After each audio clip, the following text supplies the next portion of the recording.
We like watching movies, we like WWE, we like magic, we like poker players who are professional liars. Chess players are constantly trying to deceive each other. Comedians are constantly lying too. When we pretend to be a superhero or cosplay as adults, there's a shared lie here as well, right? Even something like storytelling and video creating and authorship of books has an element of lying. It omits information to make things more engaging, and it becomes a shared art between the author and the reader. I'll elaborate on that a little bit later, but if that's the case, then what does it mean to live authentically? If I'm him, then I'm him. There is no actual advice to give to anyone. It isn't hard to be yourself, whatever that means. And not all lies are created the same. I think what I dislike about myself, and probably what many people dislike doing, is a resume building type of lie. It feels like we constantly need to add what feels like fake achievements, masters, work experience, awards, certificates, what school you go to, who you know, your network, where you work. It's kind of hard to care about that one KPI from work or what that new product launch is when you're just doing it for other people. It's really hard to scroll through LinkedIn and hear the voices of people that are clearly doing it to impress others. Kind of hard to feel passionate about anything when you're doing it for other people only. I get it. I do it all the time. I understand why I do it. We all sometimes have to pretend to care about other things. Like I truly did not care about that one researcher's work about battery lithium.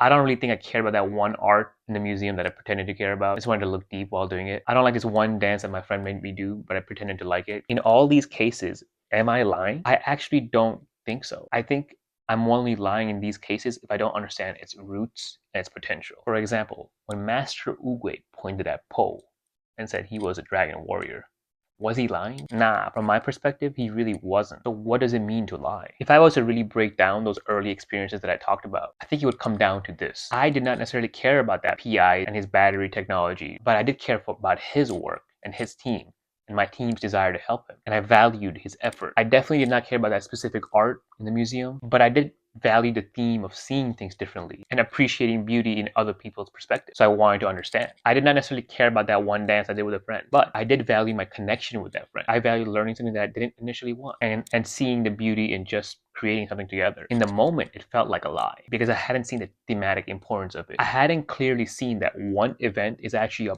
big thing, and a big thing is also just one event. That is what Oogway saw in Po, both a panda and a dragon warrior. Those are both true statements. The idea of thematically seeing something can be true and applied even in a corporate setting, honestly. I know for a fact that majority of these LinkedIn posts come in as a lie, but they're still saying something. When you see someone thanking a LinkedIn post in a company for something, they're valuing something there and that they want to be connected in some way. It might just be for money and for whatever future opportunities, and there is a truth to that. It would be easier if we just said things straightforwardly most of the time, but that doesn't necessarily capture the full picture. So what I'm really saying is that we could leave seeds of truth in each lie. For example, I always wondered as a kid why politicians could lie so much. Even what I deem are good people, they're constantly lying for something. Like it's sometimes very obvious, but they still have to do it. Why is that? As a kid, this was unusual because we just did everything as we pleased. We said whatever we wanted, we blurted out whatever we wanted, and there's a lot of value to that. Why are your belly so big still? Why is it She's fat. Think about how many times we were also wrong, and we were confidently wrong too. We were also often probably annoying and ineffective. That being said though, there is a value to it. I remember feeling like an incredible shithead every time I had to thank someone for giving me work that clearly did not want to do. I also remember feeling like a complete ass whenever I laughed along with a gossip that my friend said, probably multiple times in my life, asking myself, why didn't I say anything? Did I just want to be liked? Do I want to be liked that badly? When I look back at those moments, I realized that the act of truth telling can be a process. You can lead yourself to an understanding through constant awareness, even if you don't automatically say the truthful statement in that moment. Yes, at that moment when I listened to that gossip and didn't say anything from that friend, I valued liking that friend and I valued being connected to. I also think there was some kind of trust between all three parties. Like I could trust the person that was being gossiped about to take it. And in a way, understanding that entire context, I could lead everyone to a process that's like more unified, lending itself to greater understanding. Of course, that's a complicated process. The difficult part about this is that lying can kind of mess up your clarity of mind. And so I don't think I do it all the time, obviously. If it messes up the clarity of your mind at that moment, then don't do it. Just tell the truth as you see it, like a kid would. On the other hand, though, it doesn't have to be an outright truth telling. It could be like a gentle way of nudging conversation somewhere else, right? It could be like a process of 20 more minutes of talking, or maybe like 3 more months down the line. It's really hard to say. Similarly, in the workspace, outright truth telling would just not suffice. I can't be like, I don't want to do that work. I have to pretend to want to do it. We all kind of do. Just like how the manager pretends to want to give you that work so you could learn when really she just has to do what he has to do. In these cases, there is an indirect truth being told that both parties are probably aware of. There is like a thematic thing both the worker and the manager are valuing, working with each other for something. The specific thing might be menial, the specific task might be menial, but the general principle is still there. It could be the same thing with gossip. It can't be a banter. I think about all the insults my friends have hurled at me, and they've probably done it behind my back, but I've never held that against them because I probably do the same thing too. If I could see that while it's happening, while I'm saying the thing, while I'm saying the supposed lie, then I think across time I could gently lead the interaction and relation to a place that brings more mutual understanding. I think that's part of what kindness means, is that you don't necessarily just directly say the truth.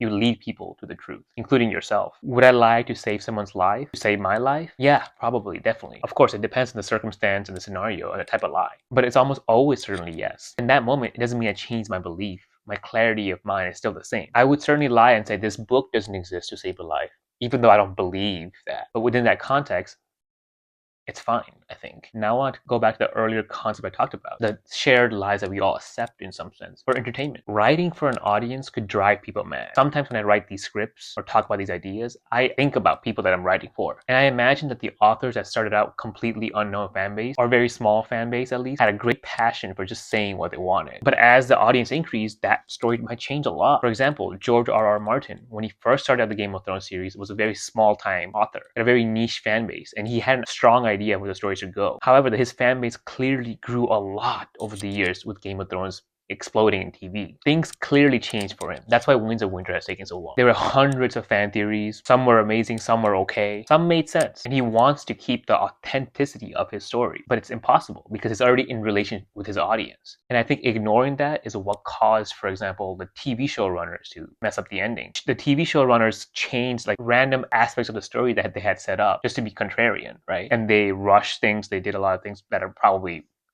well established to be bad at this point. Other movies have done similar things, like The Last Jedi, for example, completely changed subplots just to subvert expectations. And I think that didn't resonate with the majority of people. And so we have to acknowledge that even the authentic voice that we talk about, the non-lying voice, is in relation to the things we're talking to. And so George R.R. Martin's story, no matter what it turns out to be in the end, will have some influence from the audience. And it can't be authentic, just completely ignore the audience. It will turn out rushed, like the TV show. If it makes thematic sense, I think he should just go along with whatever he had set up and add in whatever he now wants. Just like I was talking about in the early part of the conversation, they're leading people to a greater understanding of certain argument. It could still be a good story. I felt this way about the Attack on Titan ending, for example. I didn't love the ending. I thought fans had a lot of great ending alternates, but his story made sense with his thematic concept, and he didn't ignore the voices of other people either. There was like some kind of dialogue there.